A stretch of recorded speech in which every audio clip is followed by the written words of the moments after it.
কোথাও গিয়ে নরেন্দ্র মোদীর এই ইসরায়েল ভিজিটটা ইরানের সঙ্গে ইসরায়েল যাতে কনফ্লিক্টে না যায় নতুন করে সেই রকম একটা বার্তাও কি দেবার একটা চেষ্টা? মেবি দেখুন, কেউ লড়াইয়ে গিয়ে নিজের আর্থিক ক্ষতি করতে চায় না, কোনো দেশ চায় না, কোনো দেশ না, সে যত বড়ই অর্থনীতি হোক যত ছোটই অর্থনীতি, কোনো দেশ চায় না। এইটা যখন তারা করছে তার মানে একটা জিনিস শিওর থাকবেন, তার মানে তাদের সাথে একটা কোনো জায়গায় গিয়ে তো ডিসকাশন হবে। কোনো ডিসকাশন হলো না, একে অপরকে অ্যাটাক করছে, এটা হতে পারে না। আমার মনে হয় তাহলে কি সেটা জেরুজালেমে সেই ডিসকাশনটা হয়েছে? হতে পারে, প্রবণতা আছে, পসিবিলিটি আছে, হতে পারে। কারণ দেখুন, ইরান যেমন একটা দেশ, ইসরায়েলও ভারতবর্ষের কাছে অত্যন্ত গুরুত্বপূর্ণ একটা এলাই, সুতরাং এই ধরনের ডিসকাশন করতেই পারে। আপনি ইলেকট্রিসিটির কথা বলছিলেন, যে ল্যাপটপ আর ইলেকট্রিসিটি, সেই ল্যাপটপটা যদি ইসরায়েল হয়, ইলেকট্রিসিটিটা অবশ্যই ইরান। আমি ফিভেলিং এর কথা বলছি, ফিভেলিং এর বিয়ে দিয়ে হতে পারে। কারণ দেখুন, লিঙ্কেজ আছে, আর ভারতবর্ষ চাইবে না যে কোনোভাবেই তার দুটো প্রেফারেবল অ্যালাইয়ের মধ্যে ঝামেলা হোক। ইরানের সাথে আমাদের লজিক্যাল ডিফারেন্স থাকতে পারে, আমাদের বহু জায়গায় গিয়ে ইসরায়েলের মতবাদের যে একটা উগ্রতা আমরা দেখেছি, সেই উগ্রতাও আমরা কোনোভাবে অ্যাবজর্ভ করতে একটু পিছু পা হতে পারি। But as a whole Iran and ইসরায়েলের সাথে আমাদের যথেষ্ট ভালো সম্পর্ক, এবং সেই সম্পর্কটাকে আমরা কোনোদিন ডাইলিউট করতে চাইনি আর চাইবও না। একদম।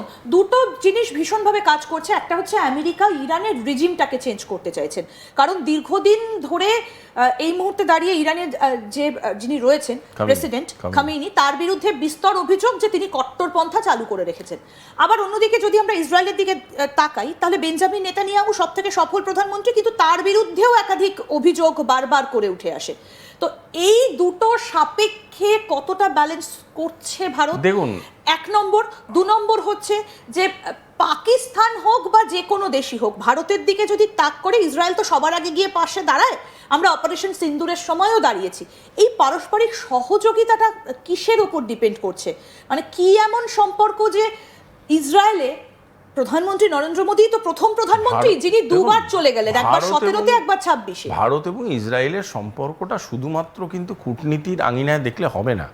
ইসরায়েল যখন খুব খারাপ অবস্থায় আছে, গোটা পৃথিবীতে জিউদের একমাত্র আস্থানা ছিল ভারতবর্ষ, যেখানে তাদেরকে কোনো রকম আক্রমণ করা হয়। কিন্তু বিতর্কও কিন্তু পিছু ছাড়েনি প্রধানমন্ত্রী নরেন্দ্র মোদীকে। সে হোক, কারণ অলরেডি কংগ্রেসের তরফ থেকে নানা রকম বক্তব্য উঠে আসতে শুরু করেছে, যে এপস্টিন ফাইলে যেটা উল্লেখ রয়েছে, আগেরবার প্রধানমন্ত্রী নরেন্দ্র মোদী ইসরায়েলে গিয়ে নাচ গান করেছেন, এরকম প্রচুর অভিযোগ তার বিরুদ্ধে। প্রধানমন্ত্রী হলে নাচবে না, এটা কি কোথাও লেখা আছে নাকি? তার মনে হয়েছে নাচতে নেচেছে, তো ওদের কি? ও প্রধানমন্ত্রী হলে নাচবে না? এখন প্রধানমন্ত্রী মনে হচ্ছে নাচতে নাচবে। শুনুন, আমি একটা কথা বলি, শেনওয়ানকে না স্পিন দিয়েই ভাববেন। শেনওয়ান কত বড় স্পিনার ছিল, শেনওয়ান বাকি সময় কীভাবে জীবন কাটিয়েছে সেটা বিতর্ক হতে পারে, রংওয়ালা ম্যাগাজিনে পড়া যেতে পারে। আসল শেনওয়ানের পরিচিতি হচ্ছে মাঠে দাঁড়িয়ে সে কটা ব্যাটসম্যানকে স্পিন করে আউট করেছে। ভারতবর্ষের ফরেন অ্যাফেয়ার্স, ভারতবর্ষের এই যে ক্রিটিক্যালিটি আছে, এই ক্রিটিক্যালিটি থেকে যে ব্যালেন্সটা খেলছে ভারতবর্ষ, অন্য কোনো গভর্নমেন্ট হলে মুখ তুবড়ে পড়তো। তার কারণটা হচ্ছে ভারতবর্ষ যে ওপেন ডিপ্লোমেসিটা খেলছে, যে ব্যালেন্সটা তৈরি করছে, এই ব্যালেন্সটা কিন্তু কোনো ছোটোখাটো ব্যালেন্স না। এটা আজকের ডেটে দাঁড়িয়ে আমি আপনাকে খুলেই বলছি আপনার চ্যানেলে বসে, খুব খারাপ পরিস্থিতির মধ্যে ভারতবর্ষ আছে, খুব খারাপ পরিস্থিতির মধ্যে ভারতবর্ষের চারিপাশ আছে, মানে প্রতিবেশীরা আছে, এবং তৃতীয়ত ভারতবর্ষের শুধু নয়, পৃথিবীর ডাইনামিক্সটা খুব খারাপ অবস্থায় আছে। এখানে খুব বুঝে শুনে প্রতিটা পা ফেলতে হচ্ছে। এবার সেই পা ফেলার জন্য যদি কোথাও গিয়ে আমাকে কাবাডি খেলতে হয়, আর কোথাও গিয়ে আমাকে নাচতে হয়, আর কোথাও গিয়ে আমাকে গান গাইতে হয়, সেটা আমাদের মানে যারা ভারতবর্ষের হয়ে স্ট্র্যাটেজি বানাচ্ছে তাদের উপরে ছেড়ে দেওয়াই ভালো। এটা নিয়ে অত হেডেক কংগ্রেসের নিতে হবে না, ভোটে জিতে আসুক, তারপরে বড় বড় কথা বলবে। আমি আরেকটা বিষয় একটু আসতে চাইবো, যেটা নিয়ে আমরা আলোচনা করছিলাম, যে ডোনাল্ড ট্রাম্প তিনি চীনে যাচ্ছেন। পাকিস্তানের সঙ্গে আমেরিকার সম্পর্ক এই মুহূর্তে অত্যন্ত ভালো, অপারেশন সিন্দুরের সময় থেকে। কোথাও গিয়ে চীনের সঙ্গে সম্পর্কে একটু চিড় ধরেছে চীন ভারত কাছাকাছি আসাতে।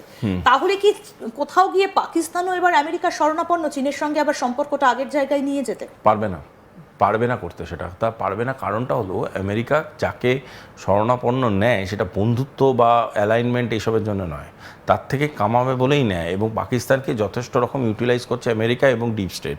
সেখানে পাকিস্তান যদি চেষ্টা করে একটা ব্যালেন্স খেলার, এখানে চীনের দিকেও থাকবে, আমেরিকার দিকেও থাকবে, সেটা হবে না। দ্বিতীয়ত, আমেরিকা এবং চীনের যে মিটিংটা হবে সেখানে আমার কোথাও গিয়ে মনে হচ্ছে সেটা সাকসেস পাওয়াটা ডিফিকাল্ট আছে। তার কারণটা হলো চীনও নিজের জায়গা থেকে খুব একটা তাড়াতাড়ি সরতে চায় না, দে আর ভেরি হার্ড নেগোসিয়েটার্স। আর আমেরিকাও কিন্তু নিজের জায়গা থেকে সরবে না, তারা মেগালোম্যানিয়াক পলিটিক্স খেলে। সুতরাং এখানে চীনের ইনভেস্টমেন্ট আছে পাকিস্তানের ভিতরে, চীনের ইনভেস্টমেন্ট ছিল বাংলাদেশের ভিতরে, এখনও আছে, এবং চীন এবং পাকিস্তানের ইরানেও আছে। এই যে ইনভেস্টমেন্টের জায়গাগুলোতে বারবার করে আমেরিকা থাবা বসাচ্ছে, আপনার কি মনে হয় চীন চুপ থাকবে তার ব্যাপারে?